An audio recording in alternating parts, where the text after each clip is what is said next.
নমস্কার বন্ধুরা, স্বাগত জানাই আরও একটি নতুন চাকরির আপডেটের ভিডিওতে।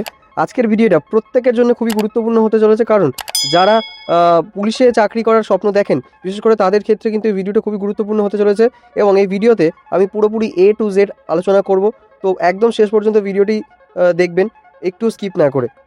প্রথমে জানি এই চাকরির মূল তথ্যগুলি সম্পর্কে। নিয়োগকারী কর্তৃপক্ষ হলো Jammu and Kashmir services selection board, সংক্ষেপে JKSSB। এই নিয়োগ হচ্ছে হোম ডিপার্টমেন্টে JK পুলিশের অধীনে। পদের নাম হলো কনস্টেবল এক্সিকিউটিভ। বিজ্ঞপ্তি নম্বর হলো 12/2025। এটি সরাসরি নিয়োগ বা ডাইরেক্ট রিক্রুটমেন্ট। ক্যাডার হলো ডিভিশন ক্যাডার, এবং যেখানে জম্মু এবং কাশ্মীর দুই বিভাগ রয়েছে। অফিসিয়াল ওয়েবসাইট হলো jkssb.nic.in।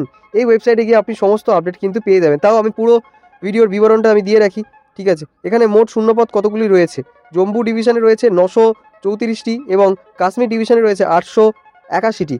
সব মিলিয়ে মোট শূন্যপদের সংখ্যা হলো 1815টি। এটি সত্যি একটি বিশাল সুযোগ জম্মু কাশ্মীরের যুবক যুবতী এবং সবার জন্যই এক প্রকার।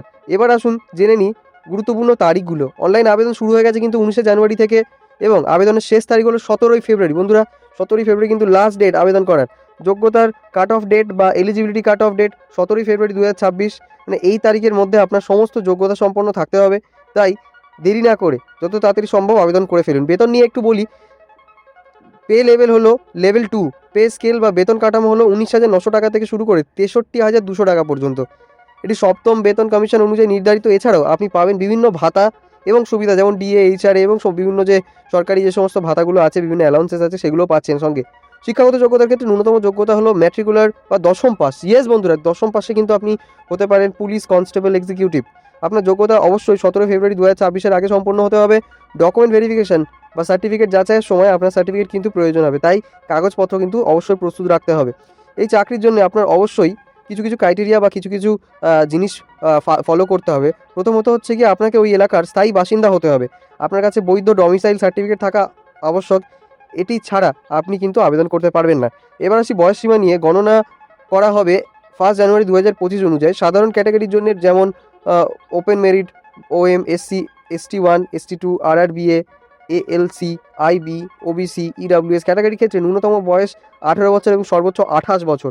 জন্ম তারিখ রেঞ্জ কিন্তু হলো, আমি বলে 1 জানুয়ারি 1997 থেকে 1 জানুয়ারি 2007 পর্যন্ত যাদের জন্ম, তারা কিন্তু এই চাকরির জন্য আবেদন করতে পারবে। বিশেষ ক্যাটাগরির জন্য বয়সের ছাড় কিন্তু রয়েছে। ইন সার্ভিস পুলিশ পার্সোনালের জন্য সর্বোচ্চ বয়স হলো 30 বছর, এবং এক্স সার্ভিসম্যান বা প্রাক্তন সেনাদের জন্য সার্ভিস পিরিয়ড বাদ দিয়ে সর্বোচ্চ হচ্ছে কি 3 বছরের ছাড় পাবেন। এবার দেখে নিই ক্যাটাগরি অনুযায়ী কতগুলো পদ রয়েছে। ওপেন ম্যারিট বা OM এ রয়েছে 728টি পদ। SC ক্যাটাগরিতে রয়েছে 145টি পদ। ST1 এ রয়েছে 181টি। ST2-তে রয়েছে 181টি। OBC-তে রয়েছে 147টি। ALC/IB-তে রয়েছে 72টি। RBA-তে রয়েছে 181টি, এবং EWS ক্যাটাগরিতে রয়েছে 180টি পদ। সব মিলিয়ে মোট 1815টি শূন্য পদ কিন্তু রয়েছে। হরাইজন রিজার্ভেশন বা অনুভূমিক সংরক্ষণের ক্ষেত্রে মহিলাদের জন্য 15% সংরক্ষণ রয়েছে। এক্স সার্ভিসম্যানের জন্য নিয়ম অনুযায়ী সংরক্ষণ রয়েছে। SPO বা স্পেশাল পুলিশ অফিসারদের জন্য রয়েছে 15%। তবে ন্যূনতম 3 বছর সার্ভিস থাকতে হবে। ভলেন্টিয়ার হোম গার্ডসদের জন্য রয়েছে 4%। এক্ষেত্রে ন্যূনতম 3 বছরের সার্ভিস প্রয়োজন।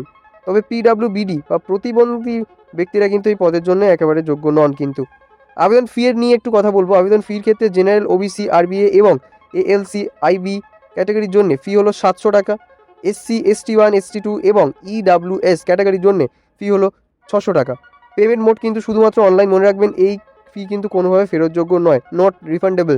এবার আসি নির্বাচন প্রক্রিয়া। প্রথম ধাপ হলো লিখিত পরীক্ষা হবে। পরীক্ষার ধরন কিন্তু অবজেক্টিভ, অর্থাৎ MCQ বা বহু নির্বাচনী প্রশ্ন, ঠিক আছে। পরীক্ষার ভাষা কিন্তু ইংরেজি হবে। নেগেটিভ মার্কিং কিন্তু রয়েছে। প্রতিটা ভুল উত্তরে কিন্তু আপনার 1/4 বা 1/4 নাম্বার কাটা যাবে। NCC কিন্তু বোনাস মার্কস, যাদের NCC সার্টিফিকেট রয়েছে তারা কিন্তু বোনাস মার্কস পাবেন। NCC C সার্টিফিকেটের জন্য 5% বোনাস পাবেন। NCC B সার্টিফিকেটের জন্য 3% পাবেন। NCC A সার্টিফিকেটের জন্য 2% বোনাস পাবেন। সুতরাং যারা NCC করেছে তাদের জন্য কিন্তু একটা অ্যাড অন অ্যাডভান্টেজ হচ্ছে কি এইটা। দ্বিতীয় ধাপ হলো PST বা ফিজিক্যাল স্ট্যান্ডার্ড টেস্ট। পুরুষদের জন্য উচ্চতা হবে 5 ফুট 6 ইঞ্চি। বুকের মাপ মানে যেটা হবে সেটা হলো 32 ইঞ্চি, এবং এক্সপ্যান্ডেড হচ্ছে কি হবে 33.5 ইঞ্চি। মহিলাদের উচ্চতা হতে হবে 5 ফুট 2 ইঞ্চি, ঠিক আছে। ব্রড ট্রাইব ক্ষেত্রে উচ্চতা কিন্তু 2 ইঞ্চি ছাড় পাবে। যারা গোর্খা বা ব্রড ট্রাইব তারা কিন্তু 2 ইঞ্চি ছাড় পাবে। তৃতীয় ধাপ হলো PET অর্থাৎ ফিজিক্যাল এফিসিয়েন্সি টেস্ট। পুরুষদের জন্য হচ্ছে কি 1600 মিটারের দৌড় 6 মিনিট 30 সেকেন্ডে সম্পন্ন করতে হবে, 20টি পুশ আপ করতে হবে। মহিলাদের জন্য 1000 মিটারের দৌড় 6 মিনিট 30 সেকেন্ডে সম্পন্ন করতে হবে। 4 কেজি শর্ট পুট 14.5 ফুট দূরত্বে নিক্ষেপ করতে হবে, যার জন্য 3টি সুযোগ পাবেন। এক্স সার্ভিসম্যানদের ক্ষেত্রে বয়স অনুযায়ী কিন্তু ছাড় প্রযোজ্য হবে। চতুর্থ এবং শেষ ধাপ হলো মেডিকেল এক্সামিনেশন বা চিকিৎসার পরীক্ষা। এটি পুলিশ রিক্রুটমেন্ট স্ট্যান্ডার্ডস অনুযায়ী পরিচালিত হবে। আপনাকে শারীরিক এবং মানসিক সুস্থ থাকতে হবে, তার কিন্তু টেস্ট হবে। এবার কিছু অন্যান্য গুরুত্বপূর্ণ তথ্য জেনে নিই। সিলেবাস বা পাঠ্যক্রম কিন্তু JKSSB এর অফিসিয়াল ওয়েবসাইটে প্রকাশ করা হবে, তাই নিয়মিত কিন্তু ওয়েবসাইটটা চেক করতে থাকবেন। অ্যাডমিট কার্ড শুধুমাত্র অনলাইনে ডাউনলোড করতে পারবেন। পরীক্ষার কেন্দ্র পরিবর্তন অনুমোদিত নয়, তাই সাবধানে কিন্তু কেন্দ্র নির্বাচন করবেন। পরীক্ষার কেন্দ্রে mobile, smart watch, electronic gadget বা ব্যাগ নিয়ে এই সমস্ত জিনিস কিন্তু নিয়ে যাওয়া যায় না, আপনারা প্রত্যেকে জানেন। এক্ষেত্রেও কিন্তু কড়া নির্দেশনা রয়েছে। এবং সবশেষে JKSSB এর সিদ্ধান্ত চূড়ান্ত এবং সকলের জন্য বাধ্যতামূলক। তো বন্ধুরা, এই ছিল জম্মু ও কাশ্মীর পুলিশ কনস্টেবল নিয়োগ 2025-এর সম্পূর্ণ তথ্য। যদি আপনার যোগ্য হন এবং JK স্থায়ী বাসিন্দা হন, তাহলে অবশ্যই আবেদন করবেন। এবার জেনে নিই কীভাবে অনলাইনে আবেদন করবেন। দেখুন বন্ধুরা, আর 5টা সাধারণ চাকরির ফর্ম যেমনভাবে ফিল আপ করা হয় বা যেমনভাবে আবেদন করা হয়, ঠিক এই ফর্মটাও ঠিক তেমনভাবে আবেদন করতে হবে, ঠিক আছে। তবুও যদি ফর্ম ফিল আপ করতে কোনোরূপ আপনারা অসুবিধা সামনে আসে, তাহলে কিন্তু অবশ্যই আপনারা কমেন্টে জানাতে পারেন। আমরা ডেডিকেটেডলি এর উপর একটা ভিডিও আনার চেষ্টা করব। মনে রাখবেন, শেষ তারিখ কিন্তু 17 ফেব্রুয়ারি 2026। আরও বিস্তারিত তথ্যের জন্য অফিসিয়াল ওয়েবসাইট jkssb.nic.in ভিজিট করুন। ভিডিওটি যদি ভালো লাগে তাহলে অবশ্যই লাইক করে দিন, শেয়ার করুন আপনার বন্ধুদের সাথে যাদের একান্তই চাকরির প্রয়োজন। আর চ্যানেলটিকে সাবস্ক্রাইব করে বেল আইকন প্রেস করে আমাদের পাশে থাকুন, যাতে ফিউচারে নতুন নতুন সরকারি বেসরকারি চাকরির আপডেট সবার আগে আপনার কাছে পৌঁছে যায়। Till then, tata, bye bye, take care, ভালো থাকবেন।